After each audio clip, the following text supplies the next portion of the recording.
आइए बच्चों, अब हम आरंभ करते हैं गुलमोहर पाठ्यपुस्तक का नया पाठ 14 मेरा बचपन, जिसके लेखक हैं रविंद्रनाथ टैगोर। इनको हम रविंद्रनाथ ठाकुर जी के नाम से भी जानते हैं। इन्होंने हमारे देश का राष्ट्रगान लिखा है, जिसका नाम है जन गण मन। तो आइए पढ़ते हैं पाठ। बहुमुखी प्रतिभा के धनी रविंद्रनाथ टैगोर की यह आत्मकथा हमें उनके बचपन से परिचित कराती है। बचपन से ही प्रकृति के सानिध्य में रहने के कारण, सानिध्य होता है समीप, उनका व्यक्तित्व विराट यानी बहुत बड़ा और प्रकृति में हो गया था यानी नेचुरल। शिक्षा प्राप्ति के पश्चात रविंद्रनाथ टैगोर ने 1901 में शांति निकेतन शिक्षण संस्थान की स्थापना की। तो ये महत्वपूर्ण पंक्ति है कि टैगोर ने 1901 में शांति निकेतन शिक्षण संस्थान की स्थापना की। इसे अंडरलाइन करना है, रेखांकित करना है। आगे पाठ आरंभ करते हैं अब हम। जब मैं बहुत छोटा था, नौकरों के पास नर्सरी में रहा करता था। नर्सरी मतलब उनकी देखभाल में रहता था। उन दिनों धनी परिवारों के लिए यह सामान्य सी बात थी।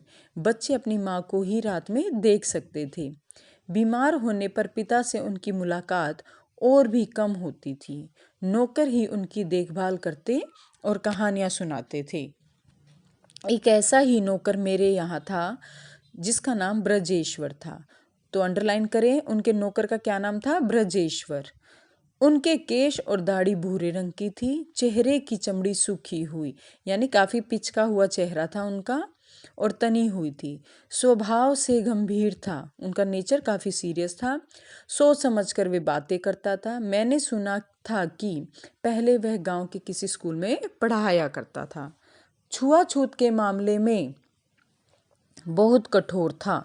नहाने के लिए तालाब में जाता तो डुबकी लगाने से पहले पानी को 5-6 बार इधर उधर हटाता। नहा कर लौटते समय वह रास्ते पर इतनी सावधानी से चलता कि कोई छूत उसे ना लग जाए, यानी कोई छोटी जाति का व्यक्ति उसे छू ना ले। खाने के मामले में वह बहुत लालची था। हम बच्चों की थाली में पूरा खाना कभी नहीं परोसता था। दूर बैठकर पूरी हिलाता रहता और पूछता तुम्हें और चाहिए, यानी वो कम खिलाता था बच्चों को। उसके पूछने का अंदाज कुछ ऐसा होता था कि मैं ना ही कहता, यानी वो इतने अजीब ढंग से पूछते थे कि लेखक उन्हें ज़्यादातर मना ही कर देते खाने के लिए। एक बार ना कहने के बाद हाँ कहने का मौका भी नहीं देता था, यानी गलती से अगर आपने ना कह दिया तो दोबारा खाने भी नहीं देता था। दूध के कटोरे भी उसे बहुत पसंद थे, यानी जो उनका नौकर था उन्हें दूध बहुत अच्छा लगता था। मुझे तो दूध पसंद ही नहीं था। रविंद्रनाथ जी कह रहे हैं मुझे बचपन में दूध बिल्कुल अच्छा नहीं लगता था। तो इसे अंडरलाइन करेंगे। प्रश्न आएगा उन्हें क्या पसंद नहीं था, तो उन्हें दूध पीना पसंद नहीं था। तो इस प्रकार आपने इस भाग में यह पढ़ा कि रविंद्रनाथ टैगोर अपने माता पिता से कम मिलते थे, जबकि नौकरों के देखभाल में अधिक से अधिक वे रहते थे। उनके एक नौकर का नाम ब्रजेश्वर भी था और वह उसके नौकर का जो विवरण किया गया है उसे आपको ध्यान से पढ़ना है, प्रश्न आ सकता है। और उसके बाद आपका प्रश्न है कि लेखक को क्या पीना पसंद नहीं था? लेखक को दूध पीना पसंद नहीं था। तो इस प्रकार ये कुछ मुख्य बातें थी रविंद्रनाथ टैगोर जी के बचपन की। आशा है आपने ध्यान से सुनी होंगी और इससे संबंधित आंतरिक प्रश्न भी आपने पढ़ लिए होंगे।